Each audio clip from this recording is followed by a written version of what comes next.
Welcome to lecture 24 of linear algebra. Today we're going to be looking at new inequality, and we'll be taking a look at some old concepts as well. So let's go ahead and get started with the do now. So for the do now, let's say I have two vectors, v and w, and I know their dot product is less than 0. So I want you to just tell me the following. So if the dot product is less than 0, then, so the first question is their angle.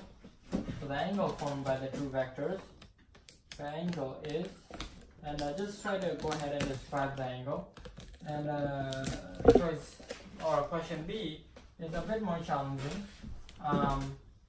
All the possible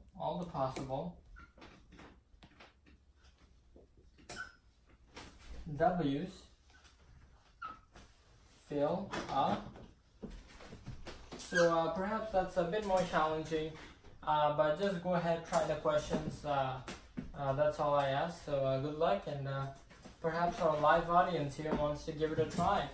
I see them very excited to go ahead and go to the board, and I see that they're actually trying the questions. And if you're out there at home, I encourage you to try these questions as well. Even if you don't know the answer, go ahead, watch the past lectures.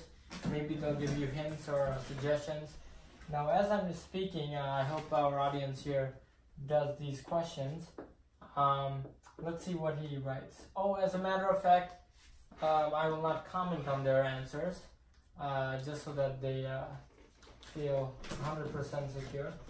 So let's see what our second audience member has to answer for the question.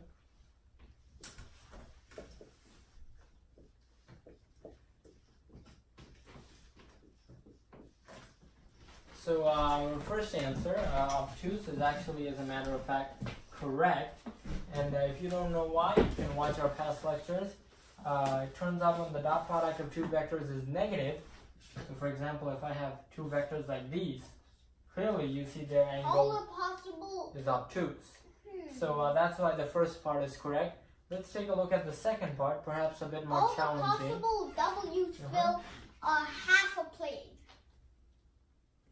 So as a matter of fact, that was unexpected, but turns out to be the right answer. So let's try to understand why that's the right answer. So let's try to understand why that's the right answer. So let's begin with a vector v, shall we? So this is a vector v. Now, what do I know? I know that I have another vector called w. I don't know what w's components are, but I do know w makes a negative dot product with v. So what can I do? First, I can draw two right angles like these, right? So I know these two green vectors cannot be w, because then the dot product would be equal to 0, not less than 0. So I know for sure w is neither of these two green vectors. But that's 90.0001. That is going to be a little tiny, but it's still like gonna be. But anything outside of these two green vectors, and I'm home free, right? Anything over here, anything over here, anything over here, anything over here, anything over here. And I would like to come up and show that. So I would like to come up and show that. So it's anything in this whole space. So anything after here or like anywhere is basically just home free. Right, and of course, if you don't, hopefully you understand that explanation. What we're trying to say is that all the possible vectors that have a negative dot product with our vector v fill a half plane. What do I mean by fill? They cover up a certain type of space, and that geometric space is the half plane. Okay, maybe you want to get creative and express that as r to the half. Okay, but that would be wrong, because a half plane is still a plane, so it would be part of R2. Okay, so that's do now. Hopefully that was engaging. now we move on to a very lesson plan that is very related to applied math. You started to confuse me just by writing r to the half. Yes. No, I mean that doesn't exist, right? We only You have made full my answers. brain tangled. So let's move on to the lesson now. Oh my god, I can feel it tingling. So today's lesson is going to build off our previous lecture. Our previous lecture we discussed what? What inequality did we discuss our previous lecture? You probably got used to this name by now. Cauchy-Schwarz inequality. You pronounce it as Schwarz, but each time you write it, it's pronounced Schwarz. Yeah. Schwarz this time. Yeah. It's Schwarz. The Cauchy-Schwarz inequality. So the Cauchy-Schwarz inequality, do you recall? Yes. What? V dot W is equal to no less than equal to V dot W is less than or equal to cosine something. No, but it is less than or equal to the product of the magnitude of the vectors. And Okay. if it seems like I pulled that out of thin air, let me return back to the old definition of the dot product. And what is that old definition? It begins with cosine theta. And we recall that cosine theta is the quotient of the dot product divided by the product of the magnitudes of the vectors. I got it. So our student here says he got the answer, and actually this is what I wrote on the board, so that's great. So let's keep on trying to understand how I got this Cauchy-Schwarz inequality. I begin with the second definition of the dot product. I know, as before, that cosine is a bounded function that has a range between negative and positive 1. I know for the same reason that this right hand side is also therefore bounded between negative 1 and positive 1, which I can write as follows. And then multiplying both sides by the denominator, I get none other than the Cauchy-Schwarz inequality. Okay? So now today I'm going to build off the Cauchy-Schwarz inequality to show you another very important inequality, and let's see what that inequality is. Okay? So to begin working with that inequality, I'm going to say I'm going to let my two vectors be to have certain components. Okay? So let's say you guess my mind. So let's say I have a vector v with components a, b, and let's say I have a vector w with components b, a. Maybe I just want to see what happens. Okay? What is the name of this Oh, great question. I was going to get to that. The name of this inequality is going to be great. The name of this inequality is going to be the AMGM inequality.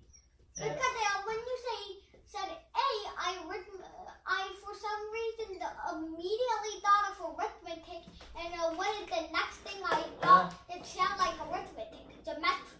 So AMG. And of course, I'm going to reveal what those cryptic letters mean in a second after we derive the inequality.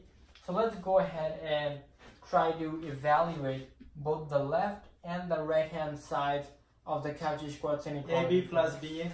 I'm so just let's going to see. do it. So hold on, let me write it down. So first thing I want you to find is v dot w. What is that? AB plus BA. Can I come up AB. with the board? As a matter of fact, it is AB plus BA, which if we simplify that, we'll get... I would like to come up to the board, please. Okay, just hold on 1 second. Next thing I want you to find is the product of their magnitude. So Stop. go ahead, good luck. Our student here is trying that right now. So And, the let's see square what of he a comes squared up plus with. b squared is equal times the square of b squared plus a squared, or just a squared plus b squared in reverse. So that's just equal to a squared plus b squared. Wow, that's great. And if you're clever, you'll notice that Cauchy-Schwarz inequality tells us something. I got it. Yes. Oh my god. So here one student claims that the product of the magnitude of two vectors is equal to the sum of the squares of their components. Which is not true for all which is exactly what's written on the board. So But well done. that's not true for Well all done. vectors. It is not true for all vectors. It's only true for these particular vectors. Only true Now. for the vectors who has the reciprocals of their slopes. Right. So now why don't we take a look at the Cauchy-Schwarz inequality, and we'll notice that the dot product 2AB is always going to be less than or equal to the product of the magnitudes of the vectors. In other words, we can say that no matter what two integers, whole numbers, what two real numbers we have, they'll always satisfy the following Is that inequality. equal thing because of that one number 0? Yeah, So this is called AMGM. yeah. And as a matter of fact, I can reveal what this means. It's the arithmetic mean geometric mean inequality. And you might be thinking, hey, this looks a lot like the binomial theorem. Yes, Well, it is. As a matter of fact, you would be right. Because, Yeah. V Yes. dot W plus V dot W is equal to A plus B squared. maybe, but So even when you then, have the yeah. reciprocals of the slope, So now let me show you that this. the If I components- have A minus B squared, because this is squared, I know it's always going to be positive, right? So I can write A squared minus 2AB plus B squared is greater than 0. But look, and it's if A I- squared plus If I B take squared my plus 2AB to the other side, hey, once again, I end up with the AMGM inequality. So AMGM inequality can be proved many different ways. One of them being the binomial theorem, one of them being vectors. Yes. Why is it A squared minus 2AB when you just add 2AB to A squared plus B squared? Oh, good question. We want a positive term on the left-hand side. That's why we want minus B squared, okay? So as you can see, this AMJ-EM inequality can be proved via binomial theorem, via vectors. So let's go to an easy exit flip. So I can't trust you anymore. today's exit flip will be hopefully very easy. Okay? So hopefully it's gonna serve as a review for what you learned today. So go ahead, try to do this exit flip. Confirm, right? Confirm that V equals 1, 2 and W equals 2, negative 1. Satisfy the AM-GM inequality. So go ahead, good luck, and hopefully you can try this exit flip. I can write the first line, Oh, sure, yeah. and I'm sure that I can do it. the other student can continue from there. Sure. So let's The just do the. other student, you should be calling me Isaac to be more respectful. Okay, so B dot W is equal to negative 1, 2 plus 2, negative 1. Okay, so Really? No, I don't think that's it. I think it's the AMGM inequality. So V dot W is equal to negative, negative 1 times 2 plus 2 times negative 1 is less than or equal to A squared plus B squared. So negative 1 squared plus B squared. So 2 squared. So negative 1 times 2 is negative 2 plus minus 2 is negative 4. And then this is 1 plus 4. That's definitely greater. And if you do 0, then that's where the equal sign comes in. He was actually very close. If you notice, 1 plus 4 is actually 5. Oh, yeah. So, Sorry. so this would be actually 5, not 4. But other than that, that was a great exit flip. Thank you for watching, and we'll see you next time.